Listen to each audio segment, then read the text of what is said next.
It is time to talk to Mike Cozzi. Good morning, Mike. Good morning. How was your Thanksgiving? Very good. Went over with my friends. Spent the day with a bunch of people. It was beautiful. Yeah, I had I made my turkey, and yeah, I think this is the last year I'm going to buy even though I bought a small turkey, it's right around a 10-pound turkey. It just I don't need 10 pounds of turkey anymore. You know what I mean?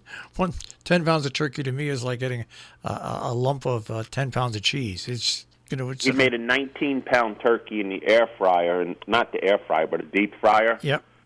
Nothing left. All gone. It was delicious. That's right. 19 pounds gone. One of those big pots, right, that you dip it into that's got all the oil in it?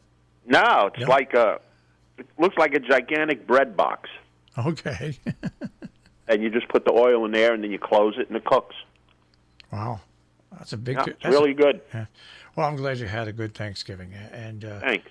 And well, I did watch football games on Thanksgiving because there was really nothing else to do. The Thanksgiving parade was a pre-tape parade. You know, I don't want to see a pre-tape parade. I don't really want to even see a Thanksgiving parade, but it's something to watch. But I watched both football games, and Dallas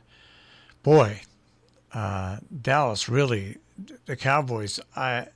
We talk about football injuries and baseball injuries and teams getting hit. The Cowboys are just getting pummeled with injuries. Are they? Oh, they lost in the first quarter of the game. They lost their two starting offensive linemen. They lost a defensive player into the game. They had the game close, but then, Mike, if you were watching these games, you would have gone crazy. You're down by 3 points. You've got the ball on your 21-yard line. It's 4th and 10. Do you go for it? How much time's left? Basically the second half of the football game. No. All right. They went for it, Dallas, and they didn't get it. In the third quarter, later on, it was another thing. 3rd down and 10 to go. I think this time they were, on their 40-yard line. They line up to punt. What do they do, Mike? A fake punt. No. Fake punt. The guy gets caught behind the line of scrimmage. Those 2 touchdowns, both those dumb plays resulted in touchdowns. All of a sudden, the Cowboys went from 3 points down to 17 points down. Game over. Well, maybe McCarthy had a nice bet on the other team. It looked that way. I mean, these are things you just don't normally see. I mean, if you watch football. Well, fix was in. And Houston defeated Detroit 41-25. I mean, I'm tired of hearing how Stafford's going to lead Detroit to this, and Detroit is just terrible, continually terrible, and Houston gobbled them up. Anyways, I sat in my friend's yard in the sun, smoking cigars, drinking bourbon, and watching racing at Churchill. Didn't watch 1 second of football. Well, before we get to the racing, Well, I didn't say anything about racing. I just said that's how I spent my day. Was it on a big screen TV? No, it was on our phones. Oh, you're all sitting even better. Sitting there just diddling on your phones. All right, well, let's go to the picks for this week. All right, did we pick? We didn't pick yesterday, did we? No. No. All right, so I'm going to take Miami over the Jets. I'm going to take Arizona over New England, and I'm going to take L.A. over San Francisco. All right. Well, I took L.A. over San Francisco, Miami over the Jets, and Buffalo over the Chargers. All right. We'll see where it all lands. And, of course, the game that I really wanted to watch yesterday, there was one game that I really wanted to watch, and that was the Baltimore-Pittsburgh game, and that was postponed because 6 players and the quarterback of Baltimore tested positive. So that game's going to be held on Sunday now, and they don't know which network it's going to be held on because they got to squeeze it into the schedule. So they canceled it on Thursday because people were sick. Yeah. But they can play on Sunday. Yeah, because the results came in too close, and they have a roster that they can pick to put players in. Uh-huh. But it came too late. And the major player that was sick is the quarterback for Baltimore, but he's not playing on Sunday. Well, I heard he's utilizing his time in a good way. He's reading See Spot Run, so he's advancing his education. All right. Is there anything else in sports we could talk about? Yeah, college basketball started. That was good to see. All right. Did you watch any of those games?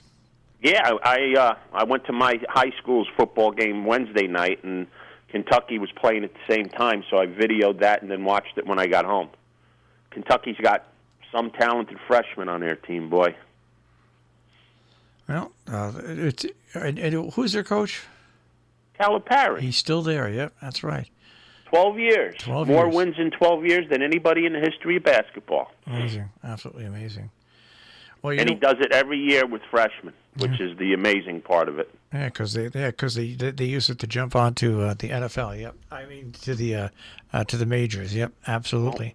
Well, let's face it; these kids aren't going to college to become rocket scientists. No, they're going to college so they can make the stepping stone. Play pro basketball, and he gets them where they got to go. They've had the most first-round picks in the last 10 years than any school ever. Well, he's done an amazing job, I tell you. And you're right, especially seeing as they're one and done. You know what I mean? Yep. It's hard enough to build a championship pedigree when students. You have them for 4 years. Yeah. Now you get them for one. Never mind. Yeah, that's right. Can you imagine if you're a pro team and every player that's on your team every year you change? Every year. Yeah. Mm-hmm. Well, yeah, I got a team like that, the Knicks. They leave for different reasons. I know, but they're still terrible.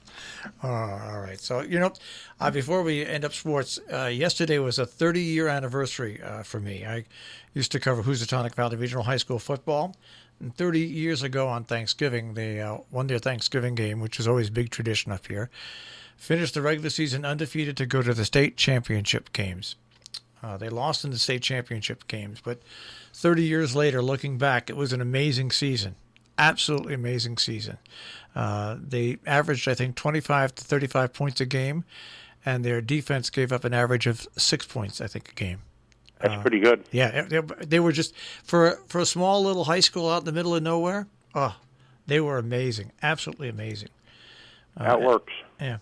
So it was 30 years ago yesterday. It seems like it was just yesterday. And then to top it all off, when we were in New Haven the night before the game, the offensive coordinator for the team and the assistant coach, Mike DeMeza, his wife gave first to their baby. So they called me. I went over to where he and Mike were staying. He drove home. His wife had the baby, I think, at 9 o'clock in the morning, and he was back by 1 o'clock to coach in the game. Uh-huh. So it was a weekend, one of those weekends you just never forget. So different times. Today they'd probably be protesting around the school that the guy was cruel for leaving. It's something like that. All right. Well, I want you to have a good weekend. Well, I got some horse races. Oh, that's right. That's right. Okay, let's go to the track. Tomorrow, 7th race at Aqueduct is one of these makeshift $100,000 races, the Central Park for 2-year-olds running on the turf, going a mile and 16th.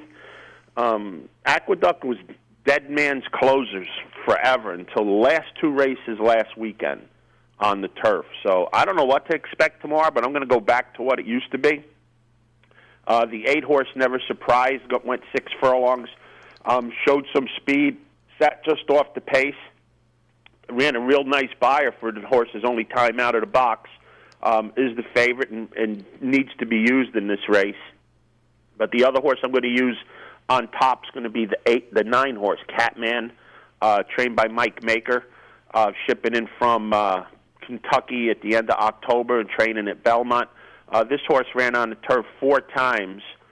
First time up at Saratoga, ran absolutely horrible, and then at Kentucky Downs, Pimlico, and Belmont on softer turf courses, ran pretty good. Last time was 13-1 and ran in the AWOD, which was a pretty deep race. I think this horse fits real good in here at 12-1 and will be my win bet. So the 9 Catman will be on top with Never Surprised, the 8 rounding out the exacta. And then going to Churchill for tomorrow. The 9th race is the Goldenrod, Grade 2, mile and 16th for 2-year-old fillies. Has a pretty nice field of 10 in here. The 8 Simply Ravishing is an even money favorite. This horse won the Alcibiades at Keeneland by 6th and came back and ran in the Breeders' Cup Juvenile Fillies. Ran 4th by 2. So this horse has had her races gapped every month. This horse is a New York bred running an open company. I just think this horse put too much out already as a 2-year-old, and her best races for this year have been seen. Gets Robbie Alvarado to ride, which is like tying an anchor around yourself and going swimming. He's 0 for 36 at the meet, so this horse is an absolute toss for me. 2 horses I'm going to use in here. One is the 3-horse Coach, trained by Brad Cox. This horse won the Rags to Riches, an overnight stake for $98,000 at Kentucky at Churchill. Is undefeated, winning at Indiana and Churchill. I think this horse is a must-use at 6-1 with Ptolemy riding, who's one of the better riders at the meet.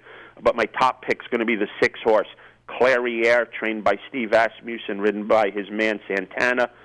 This horse won again at Churchill, breaking her maiden in very nice style, moving from 8th to 1st and drawing away. This horse seems to be very talented and will be my top pick in this race. So the 6 Clairiere and the 3 Coach are my 2 plays in the Goldenrod. And one of the last big race of the meet, which is tomorrow, Saturday.